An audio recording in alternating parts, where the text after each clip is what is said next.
Front-end developers are very important because they create the interface through which our users interact to our application. Okay, so here is the roadmap to become a front-end developer. So this is from our website and I'll link it down in the description. So here we have different elements. So here you can see we have different topics that we need to learn to become a front-end developer, and each of them has subtopics that you can click and explore more links and description about it. So definitely check out in the description below. So first thing that we need to learn to become a front-end developer is HTML. So the HTML is the basic skeleton for a website. Okay, it helps us to build a basic layout. So it helps us to determine where the image will come, where the text will come, description, and so on. So here you need to learn about tags. We have header tag, image tag, and so on. So we have different kinds of tags. So you need to learn the basics of HTML. This will take you around 1 week. So you can simply look up the topic in the internet. It is not that difficult, and like a lot of developers can get along with it. Then we have internet. We need to learn about the basic idea about how internet works, what is HTTP, and about domain names, and all about DNS. Okay. We also need to learn how browsers work. Okay, because browser is the main thing for web developers. It is how we interact with our website, right? So we need to learn how browsers render our website, okay, and how to inspect networks, how to check the console logs, and these basic things about browsers you need to learn. So HTML and learning about the internet, this will take you around 2 weeks. Then we have CSS. So CSS is something which allows us to style our website. So without CSS, the websites will look very dull. Okay, I think you know the early websites, they had just text like documents. They were just text documents. So without CSS, you will not have any interesting styles. So with CSS, we can add colors, backgrounds, okay, borders. Okay, we can have rounded corners, we can have animations, and so on. So all these exciting things and are done through CSS. So this CSS will take you around 1 month. You need to learn the basic properties, okay, like how to add background color, how to do basic animations, how to do basic transitions, okay, how to add width, margin, padding, and so on. These are the core concepts of CSS. You also need to learn how to make layouts through Flexbox and grids. Okay, you also need to learn those. Then you need to learn about responsive design, which is another important component, because responsive design allows you to design your website for different screens. As you know, people use different screens, like some use mobile phones, some uses desktops to browse your website. So your website should look well on all the different screen sizes. So this is about CSS. It will take you around 1 month to do the basics. Then you can come to JavaScript. So JavaScript is the main programming language of the web. So this is the only language that is supported in the web browser.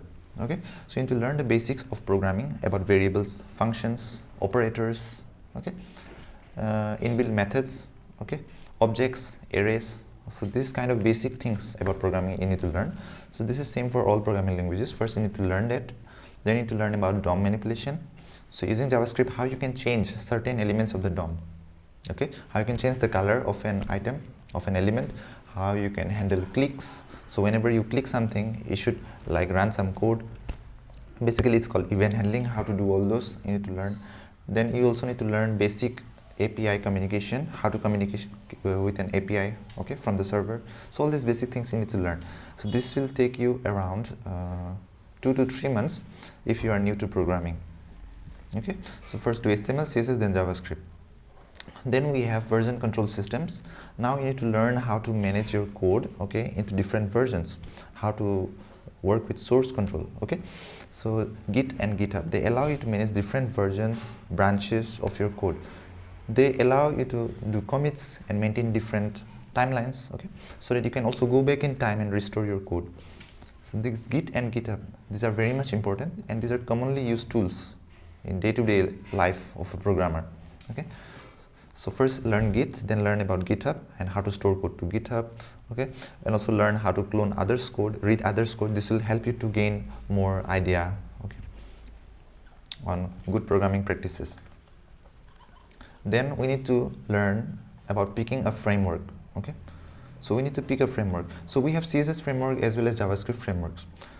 So the most popular CSS framework is Bootstrap. So using Bootstrap, we can quickly bootstrap a website. We can quickly do the stylings. We can avoid the dirty parts of CSS, because with CSS you have to write a lot of properties just even to achieve a basic styling. So these painful things are handled by Bootstrap, and you can easily and quickly build a website using Bootstrap. Okay, you can have predefined button styling, okay, predefined cards, layouts, okay, the grid system, which is very much foundational in building a website. Okay. It gives you a structured layout system. We also have Tailwind. So Tailwind is more advanced than Bootstrap. Here it provides more utility classes. Okay, so you can learn Tailwind as well, but Bootstrap is mandatory because a lot of websites use Bootstrap, and if you are well familiar with Bootstrap, then you will be able to identify, okay, other sites and as well as learn how they are using it. Then we also have something called a JavaScript framework. So this is the main thing which will determine whether you get a job or not. So here we have three important frameworks: React, Vue, and Angular.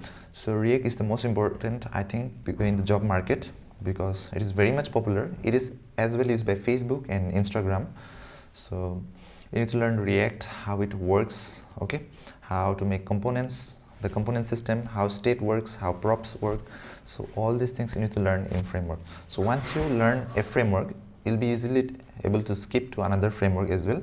So React and Vue, they are very important, okay, but master one framework for now, okay, as you are a beginner. So with React, you'll be able to do a lot of things like build single page applications. Okay, these are the dynamic applications which allow you to load content from the server without reloading the page. Okay,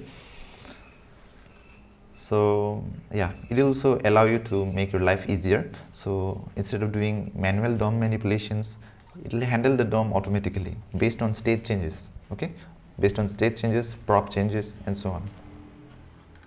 So definitely make sure to check out this React, which is very much important. Then we also have CSS architecture.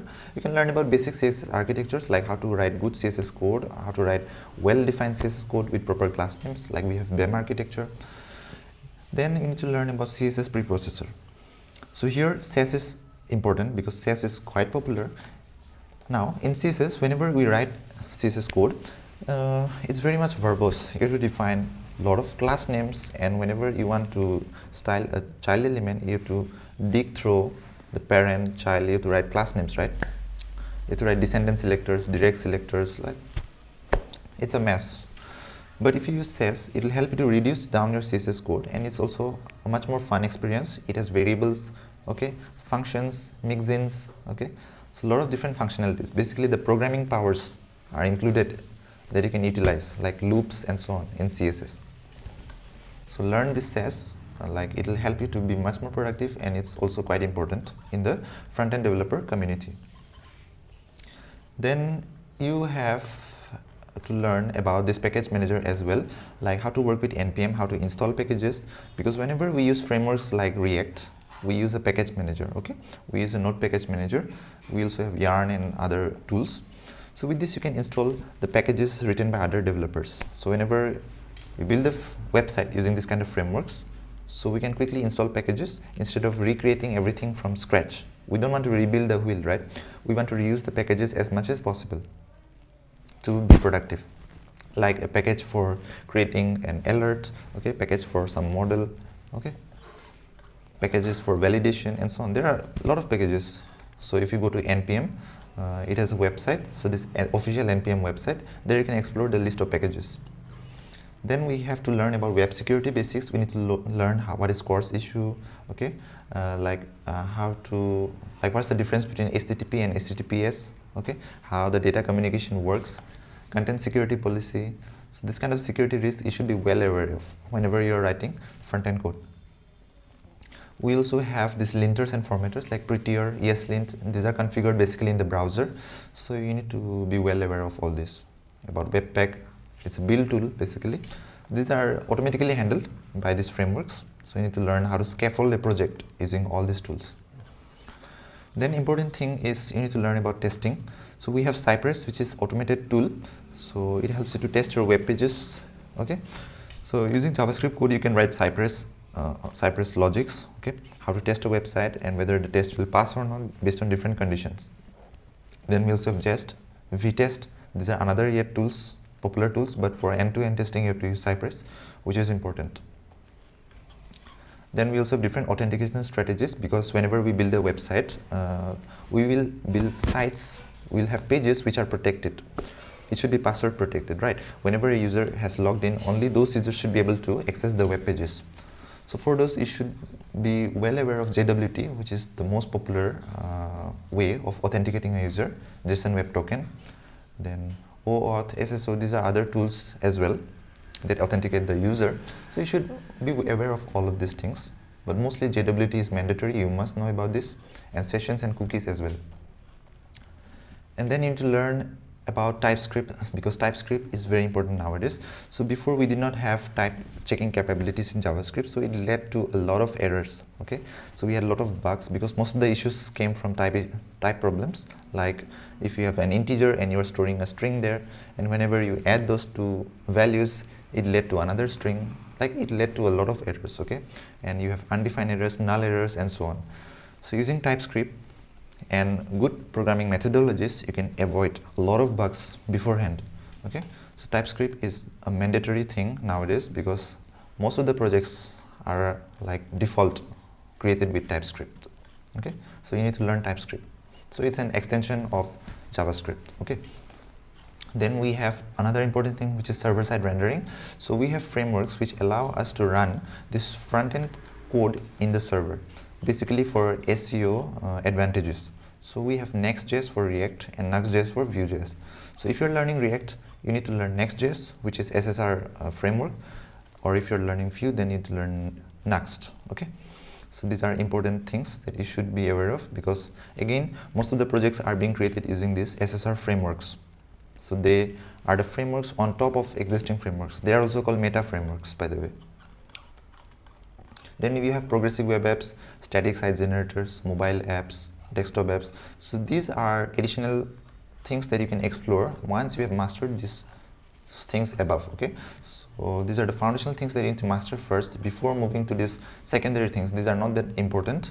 Okay, and also on the side you have web components. You can explore these things. They are also secondary. Then you have on this progressive web app, you have about storage, WebSockets. Okay, WebSockets, then yeah, storage. In storage here, it's cookies and local storage. These are also important. Then payments, credentials, and so on. But these payments, credentials, location, these are secondary. Service workers.